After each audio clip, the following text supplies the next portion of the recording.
Hey folks, it's Garrett here, enjoying a nice stroll on this pier on a lake. We're here at Lake Michigan in Wisconsin, and it's just a nice freezing cold day out and I love it. I wanted to talk to you today about the granddaddy of all, the main reason we're here. Some call it spiritual development, some call it enlightenment, some call it seeking the higher self, bringing the higher self down to the lower self, self-actualization, It's a lot of different names, but it's kind of all the same candy bar when you break it down. The ways to go about it is kind of what we're all fumbling around at. It's all like trying to get our zipper undone in the dark. We just are using old information, passing it off as like the only way to go about it, when in reality, you wrote the book so you can do it how you want. There's a code in here somewhere. You hit it for yourself. Let's use an example.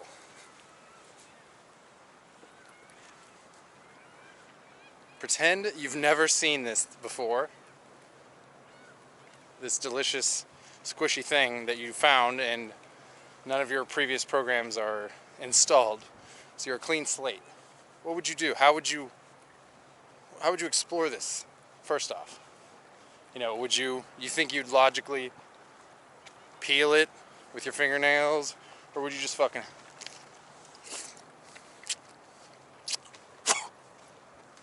go balls into it and just bite the fuck into it and suck that juice out?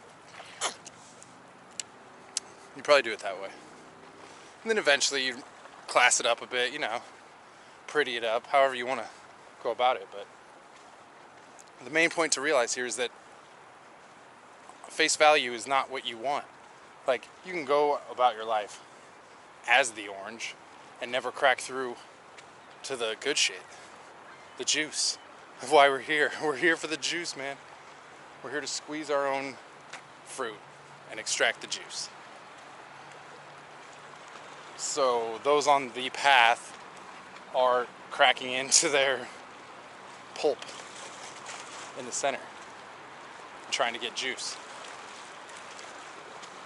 And we've seen other people do it, and they've wrote about doing it, so we're trying to recreate the way they did it so we can have the same results. When in reality, we might have a different piece of fruit than they had. We might have fucking cherries, and all we gotta do is bite in. There's no peeling and the skin needed. We just have to go with our instinct. Just stop filtering ourselves through how people did it before, how it has to be done, how society wants it to be done. Like, yeah, that may have looked retarded, just biting into an orange. People have been like, that's not how you eat an orange. But I got to the juice. And it was my way, and it was fun, and it tasted good. And I don't see any problem doing it like that. Woohoo! This guy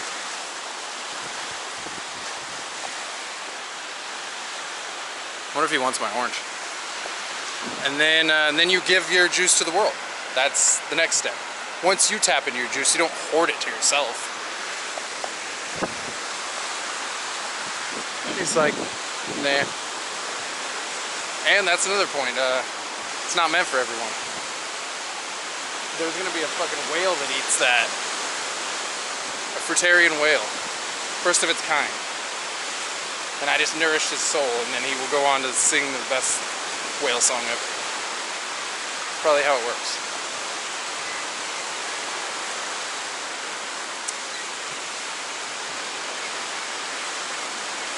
See, I got in my own head right there. So I basically reverted back to the skin of the orange, instead of staying in the juice. I saw there's people coming ahead, and I'm like, oh shit, better come up with something cool to say, otherwise I'm gonna look like some dickhead or go still for the camera. I thought about both happening. When in reality, I just kind of relax. Who cares what flows out? There's value in anything I want to say. I'm doing this for me, not other people, not even you. No offense. It's just, that's how it goes. I'm here to enjoy my own company. In the end, that's all you have.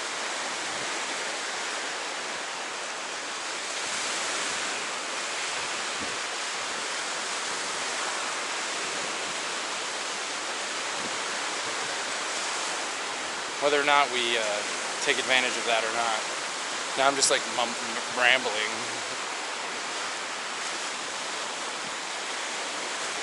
I'm just gonna use it as an experiment, you know? It's like, can I stay with it the whole time, or will I break it?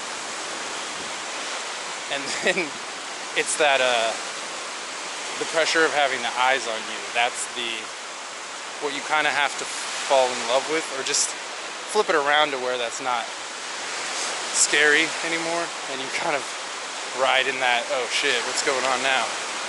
And then you play with it from there. And that's the best case scenario. Is that once you kind of learn to ride in that pocket, then nothing can go wrong. I mean, even if you sound like a retard, oh well. You've already done the hard part. You've already squeezed your own juice out. And obviously those people weren't meant to hear it, if that's how it goes. And as long as you can stay light and not let that create a story for yourself, which just makes the skin on your piece of fruit, thicker and thicker and thicker. And just like, I'm thinking of like, what, a dragon fruit, or with like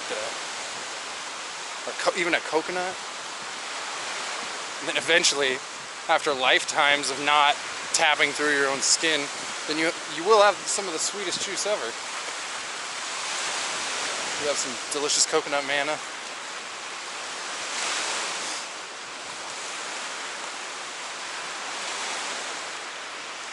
I just keep seeing the same types of patterns that appear everywhere, and it's like recognizing those patterns.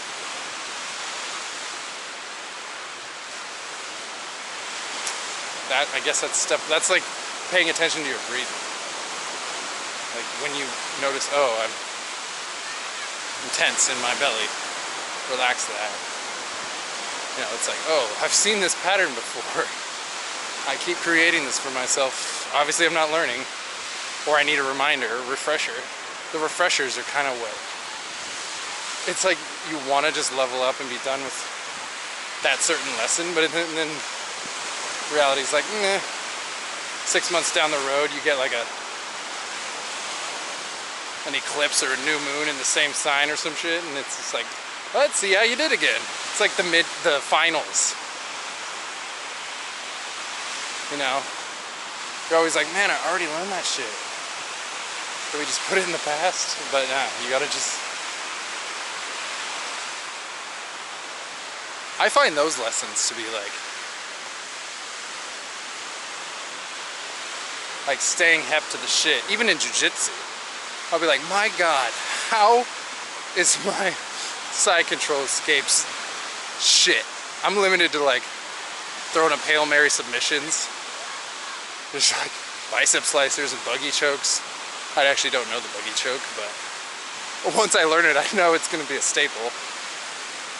Instead of just going back on my sound fundamentals that I know are in there, I'm just like, I already learned that.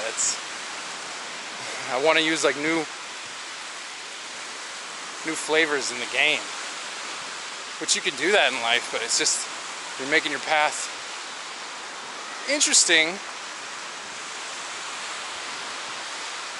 I mean, there's no wrong way to do it. Once again, jiu-jitsu parallels life beautifully, because it's like, I know if I stuck with the game and crunched it through rep after rep, which I did in the gi, early on. I got my A game, and then I would just run that A game, and it worked pretty much on white and blue belts. And I'd catch a purple belt like with a sweep now and again.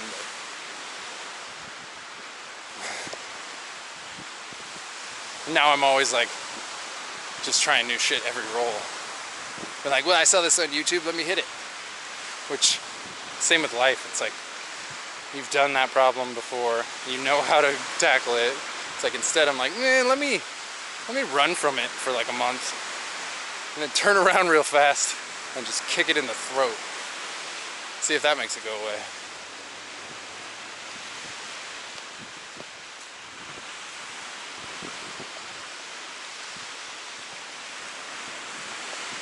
It's crazy how control, like, it just creeps in all angles.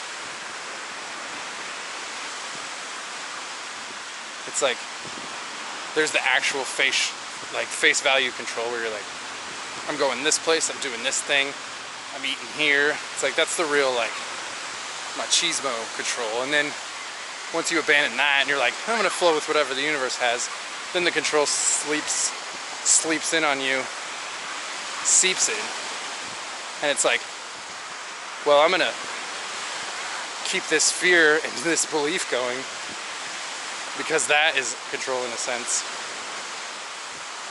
Because I can control the outcome of the interaction by being like, people think I'm weird, so yada yada, whatever. They won't approach me, I won't approach them because they probably think I'm weird.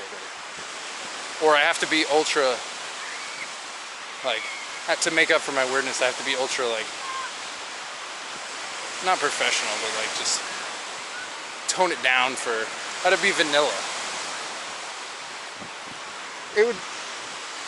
That's probably why people are tripped out by me. They see the box and they're like, that looks like fucking confetti ice cream with like rainbow sherbet glitter, caramel swirls through it, cookie dough chunks, Pop Rocks, Laffy Taffy, all in like a nerd rope straw.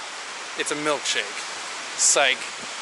That's probably what they think they're getting, and then when they fucking talk to me or interact with me at first, it's like, this is French vanilla. Delicious, but definitely threw me off. And I was in the mood for something crazy, and I got this French vanilla guy, or whatever.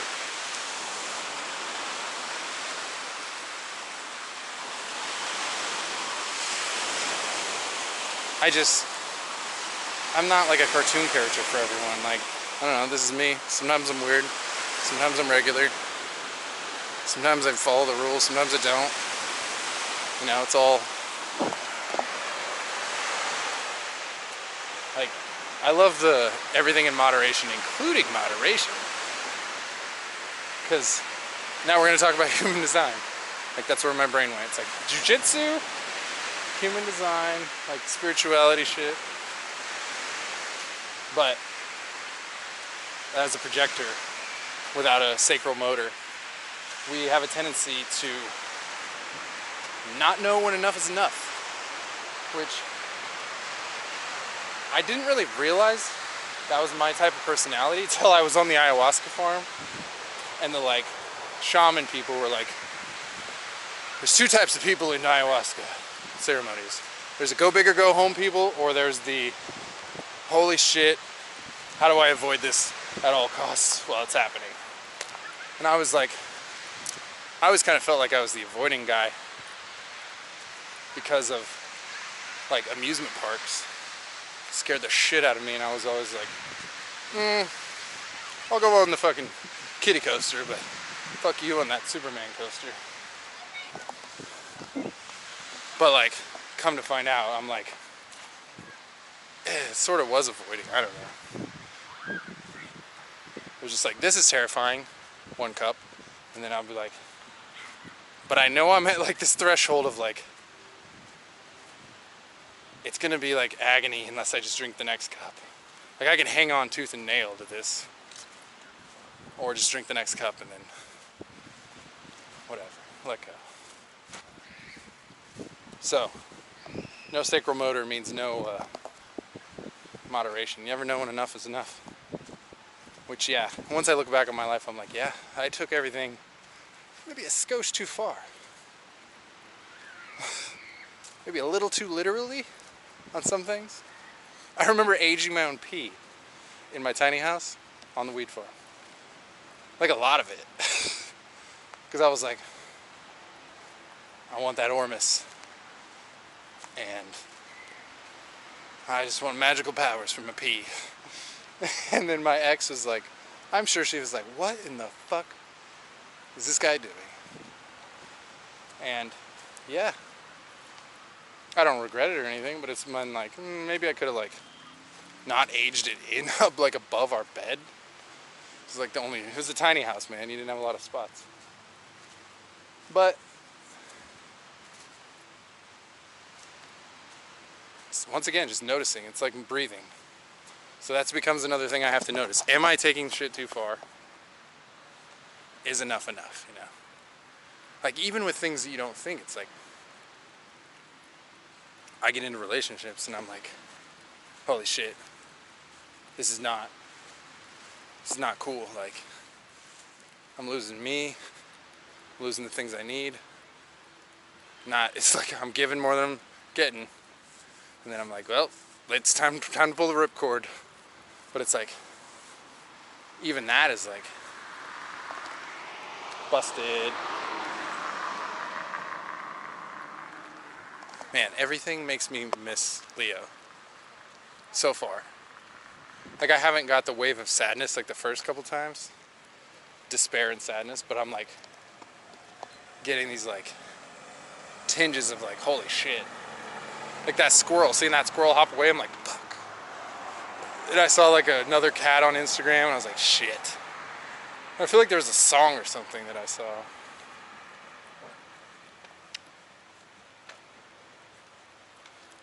Oh yeah, you don't even know. I told the last video, but whatever. I've already cut this video so far. See, I probably need a little air in those. It says do not back into the spots, but I'm like, honestly, man, it's more dangerous if I don't.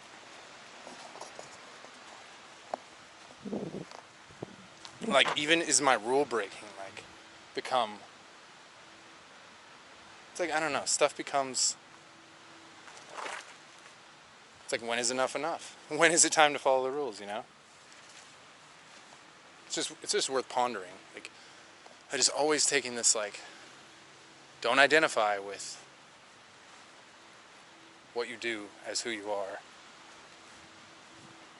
That's why I see when, like, monks shave their heads or whatever, because you could identify with sweet-ass beard and sweet-ass hair. I'm not saying I'm going to do that, but I definitely see identity in my beard and hair, which building that identity is what gets you away from the juice. It's also like other people's accepting of your identity. Like, I feel like we could just feed each other our own fruit. Like, I could just,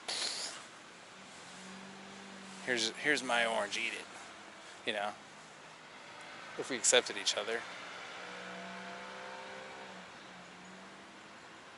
Well, it was fun talking to you, so.